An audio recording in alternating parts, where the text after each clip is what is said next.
back up in your life. Let's go. Time for another game of chess. This time we get the black pieces. 1919 current rating versus what seems to be a legitimate account. We're getting d4. I actually want to play a game with increment, so because I didn't do that, I'm not going to play the Budapest Gambit because I need more time to flesh out the ideas. I'm just going to go with the standard King's Indian. G6, Bishop G7. And let's see what setup our opponent opts for. I'm not sure if this is the right move. I think we can castle and see where he wants to put this bishop.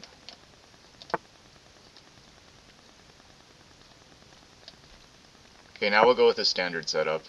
I was thinking d5 on the last move.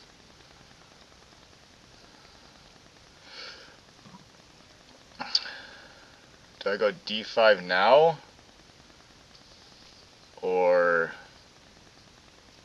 so here, here, here, here.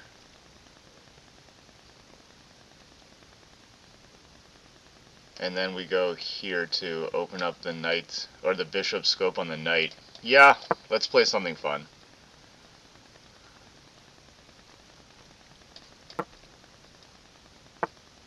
Okay.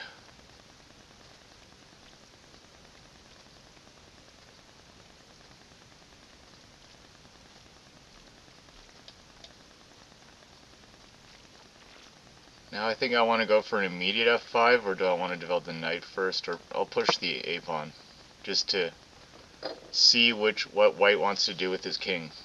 Castle next move, or something else. Perhaps bishop g5.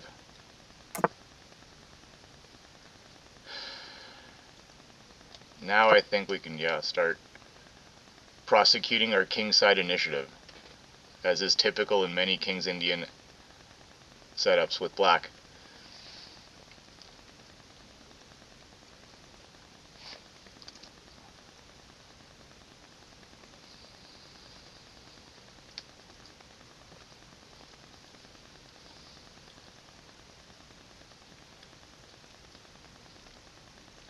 I think here could be a good move, but we'll see. I might even opt to trade off my bishop at that point, since this h8 to a1 diagonal is pretty clogged up, and the bishop's not really doing anything. And I've seen top GMs just have a fianchetto structure on the king with no bishop. If they trade the bishop for the bishop, it's a fair trade. Then we could perhaps fianchetto the knight afterwards, just to put more pressure on the f5 square, but okay. Let's start without delay, further ado, pushing the f-pawn.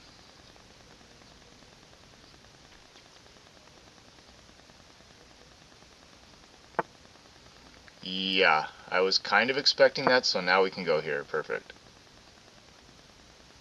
Maybe I might even just go for a draw and repeat moves. I'll take a minute to think about it. If white does go for bishop g6, attacking my rook. Alternatively, rook f7 also looks appealing, so we'll see. Yeah. Let's go play rook f7 first.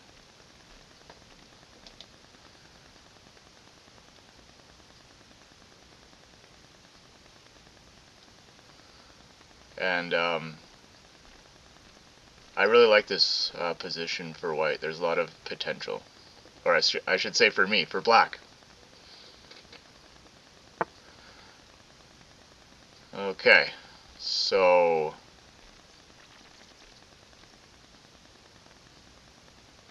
I think we should just go ahead and close off this diagonal and make this bishop bite on granite on both diagonals. It's not a wooden shield, it's the opposite of a wooden shield.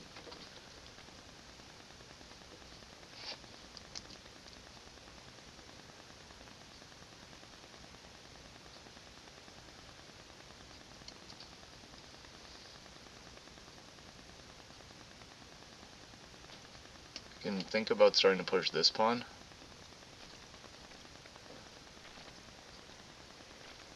Alternatively, maybe even here.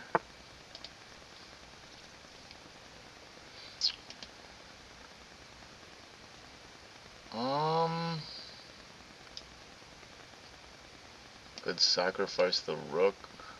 I think we should just start pushing pawns.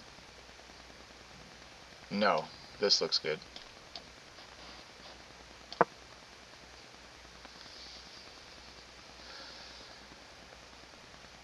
Because then we can seal off this bishop, and I think we can trap it somehow.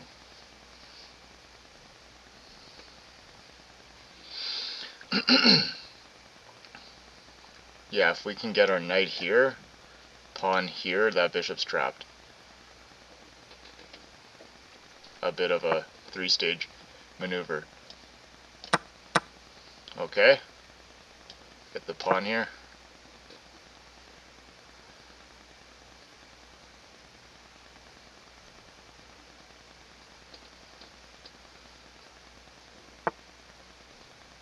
And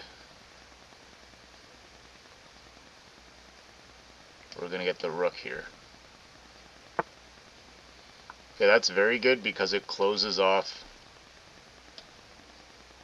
the queen side, allowing us to freely worry about trapping this bishop with queen f6.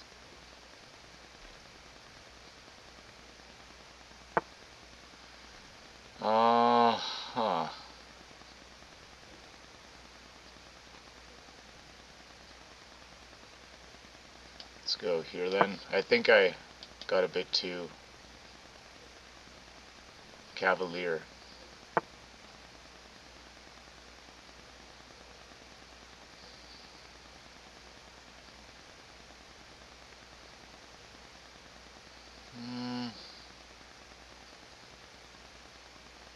Yeah, let's go here to threaten main one.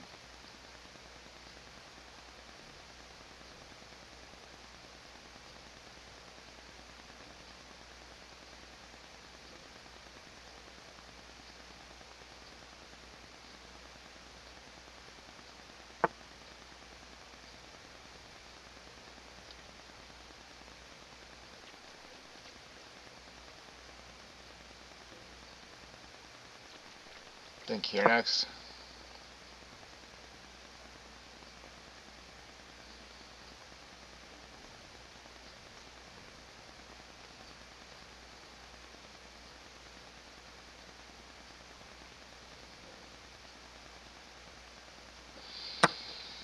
Okay,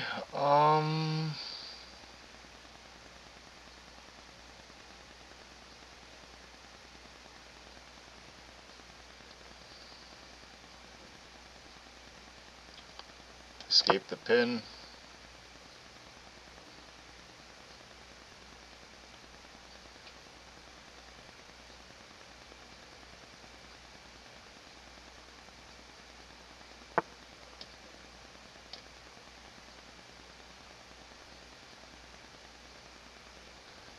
I had a completely winning position and I bungled it again.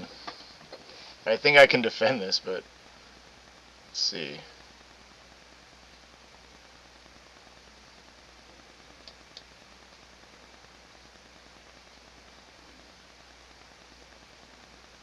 Let's go here.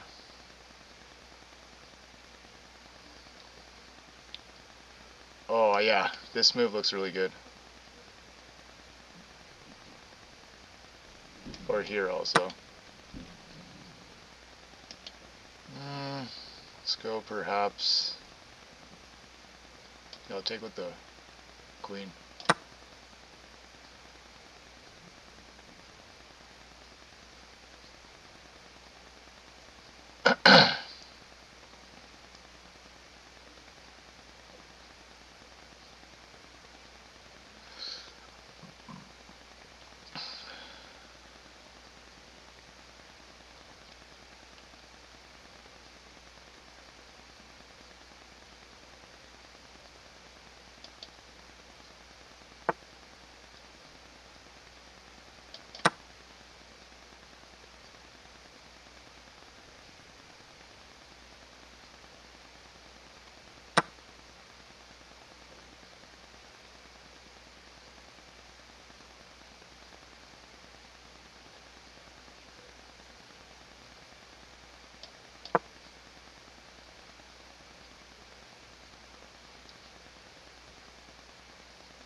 Let me try to assess this.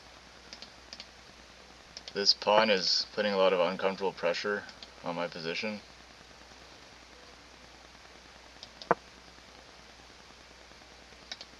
Because this G7 square could become a liability.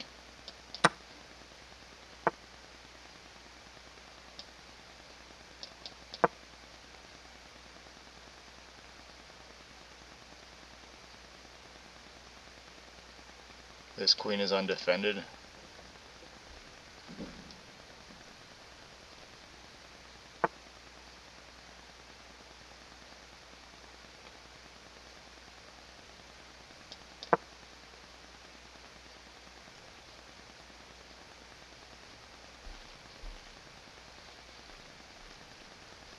Just being down one pawn I don't think is a deal breaker for me, now that the position's mellowed out a bit.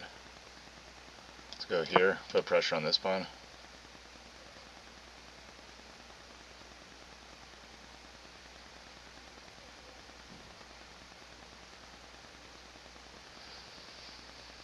And white is getting in a bit of time trouble. I should just try to keep the position as complicated as possible, trade as little as possible, and wait for white to blunder. That's the strategy I've just formulated. Because there's not a lot of ways, easy, simple ways for white to make progress.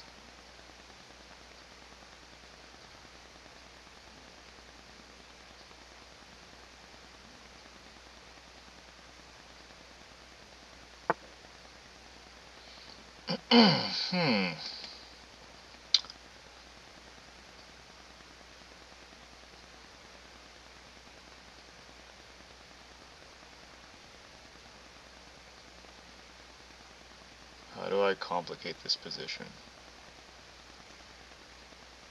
Perhaps here. Just creating a skewer between the knight and the queen.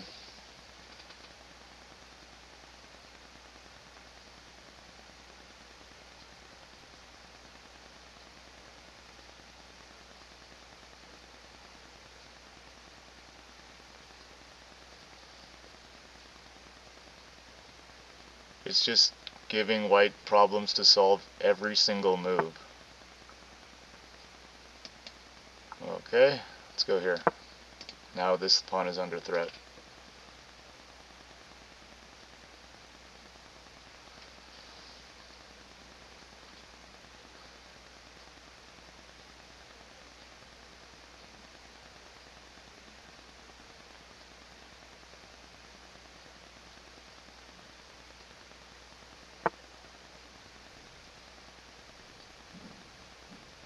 Okay, now we go here. Because there's a pin between this pawn and this queen. So there's been like 3 different kinds of pins I've used just to slow down white and make them think.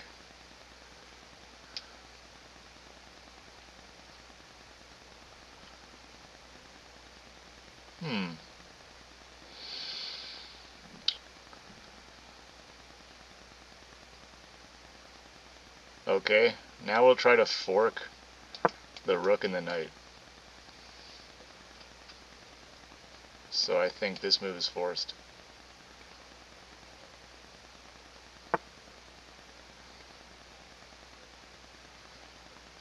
Quickly go here. Now we're attacking that rook.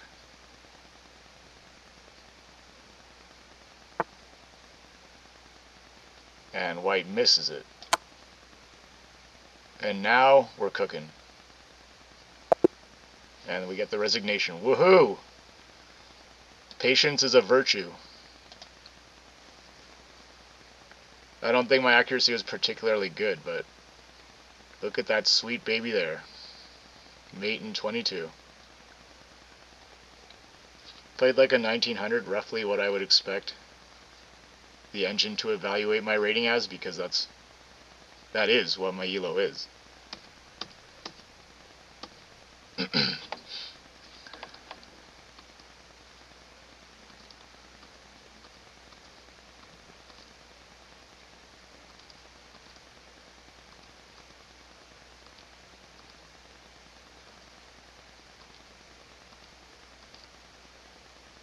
So the engine wanted me to go bishop g7, which was my first inclination, but I don't see anything wrong with this move, practically speaking.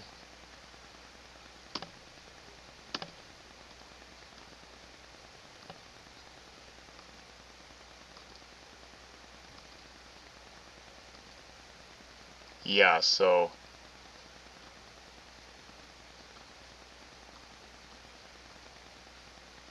I got into a little bit of trouble there.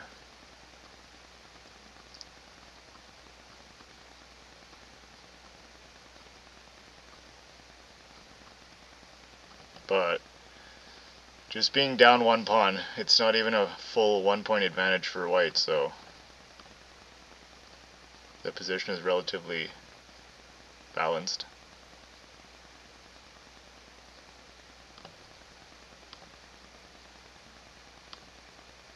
Finding that a4 move to create a pin was smart. And then finding the fork with 1 minute to go for white, he was in under a lot of pressure.